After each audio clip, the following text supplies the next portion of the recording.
It's a great honor to introduce our next speaker and this year's commencement speaker, the 35th Deputy Secretary of Defense, Dr. Kathleen Hicks.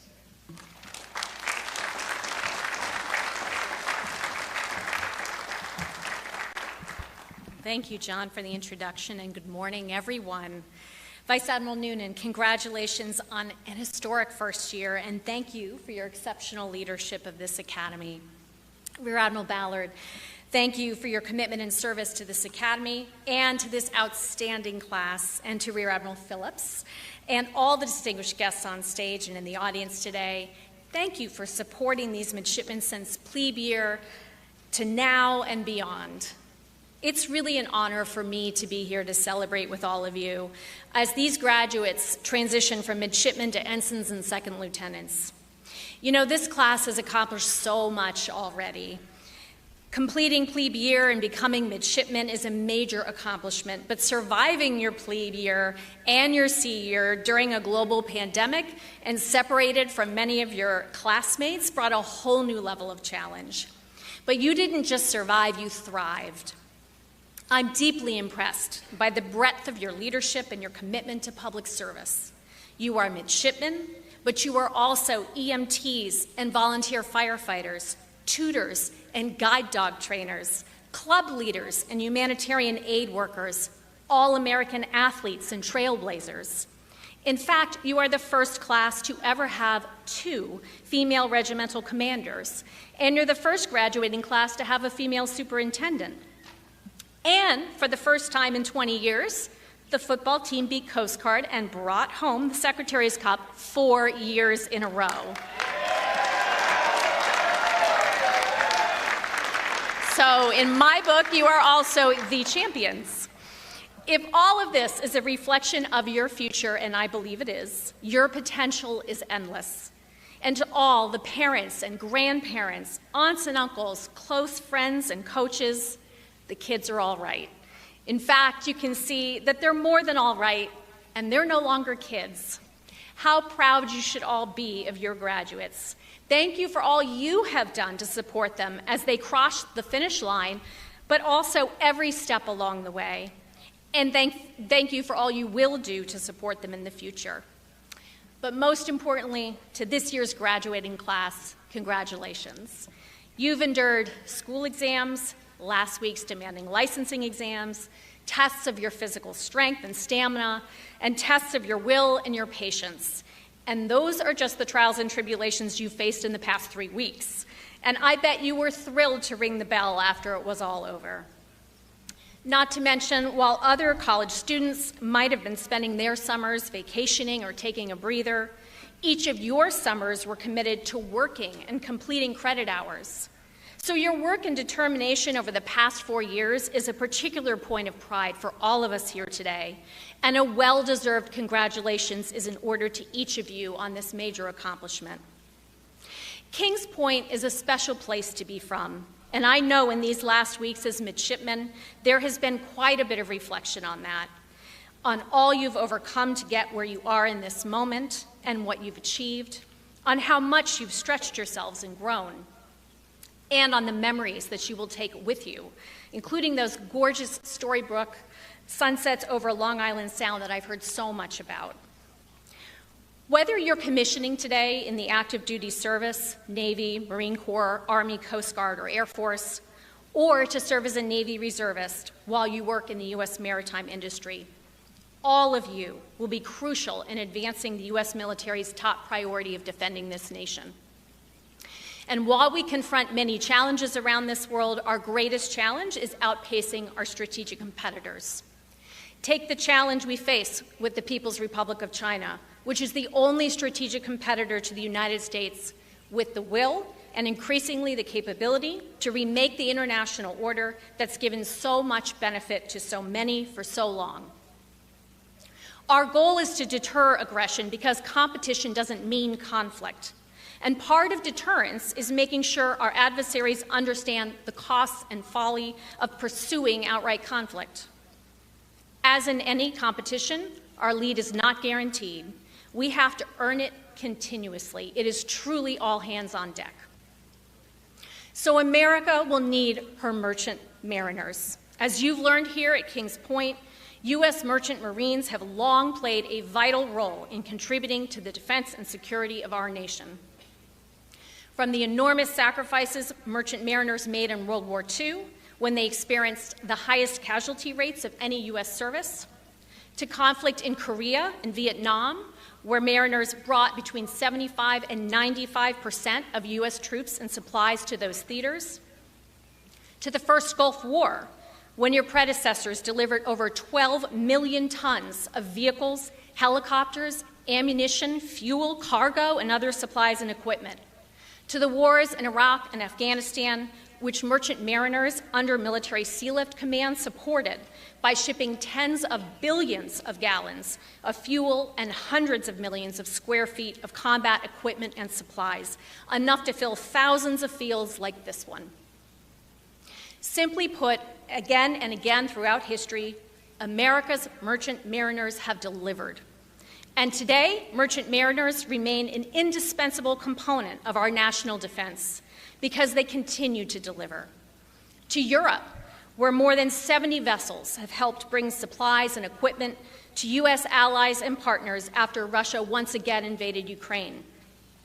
And to the Indo-Pacific, where multiple strategic sea lift ships provide critical maritime prepositioning of U.S. military supplies and equipment. What so many of you will do as merchant mariners enables our ability to project power globally, to respond to crises and contingencies on short notice, and to campaign in support of joint operations. It won't surprise you that we do things differently than our competitors. That's a big reason why nations and people around the world choose the United States as their foremost ally or partner.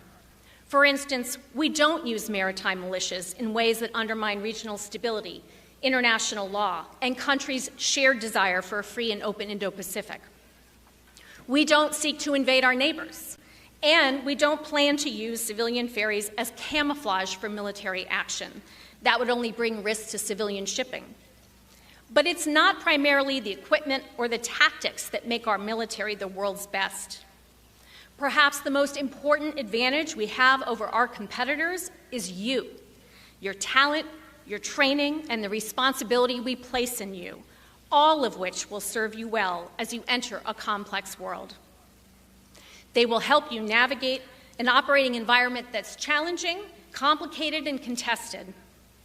But in the face of friction and fog, I know you, our newest ensigns and second lieutenants, active duty and reserve, will be America's saving grace, just like your predecessors.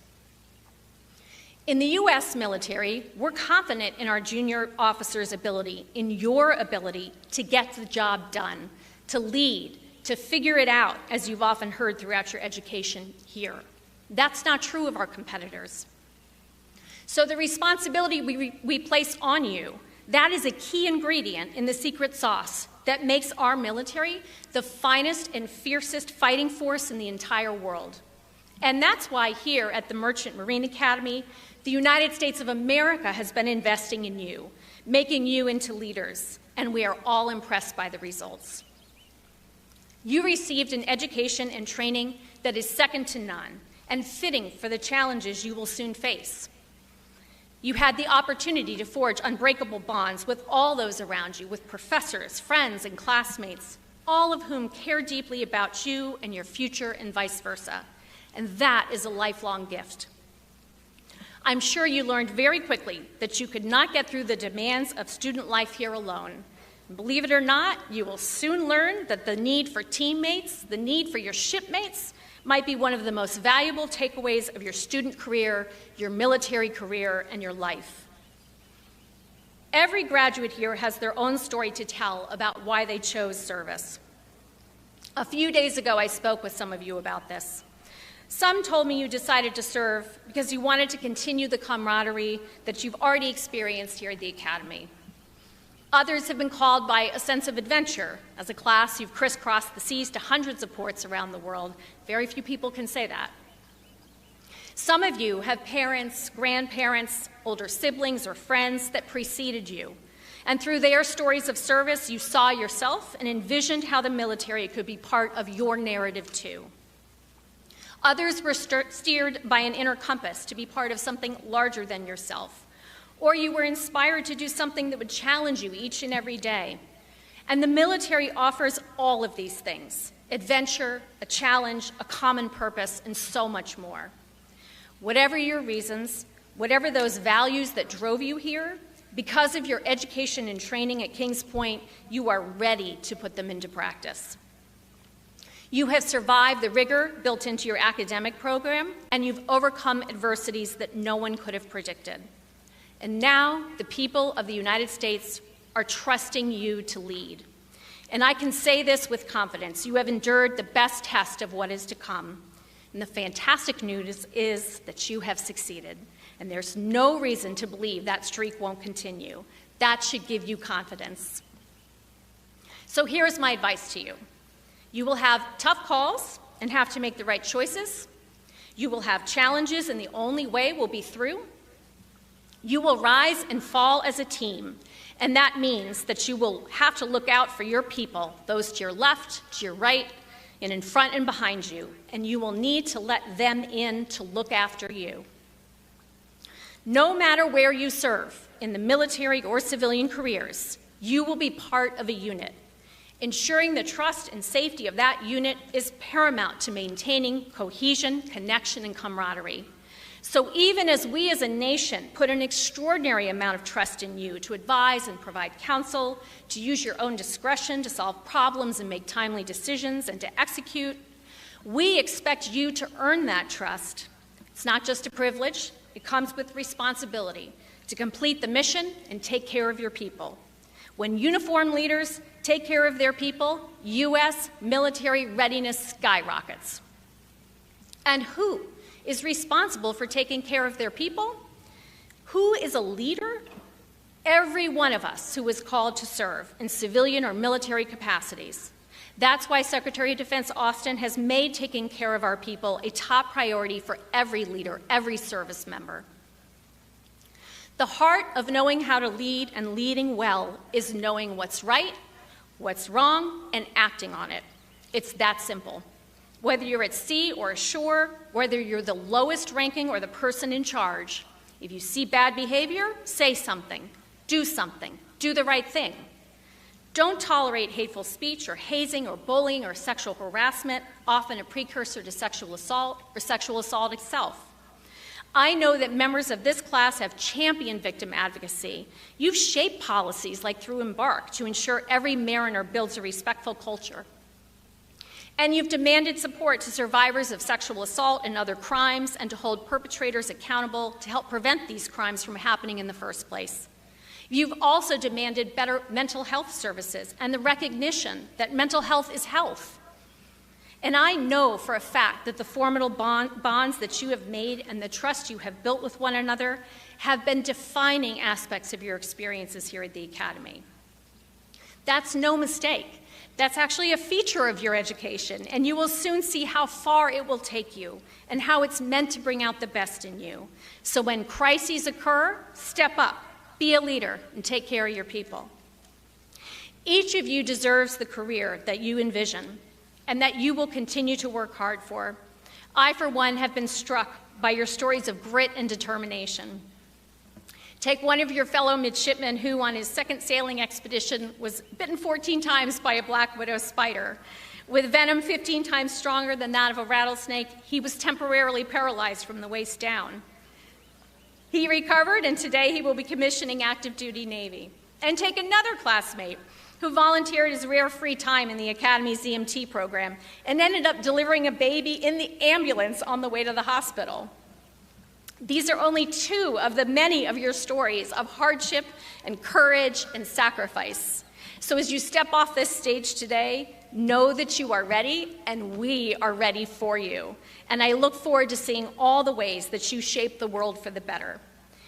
I wish you fair winds and following seas and nothing but the best as you pursue your next adventure. So thank you and congratulations to the class of 2023.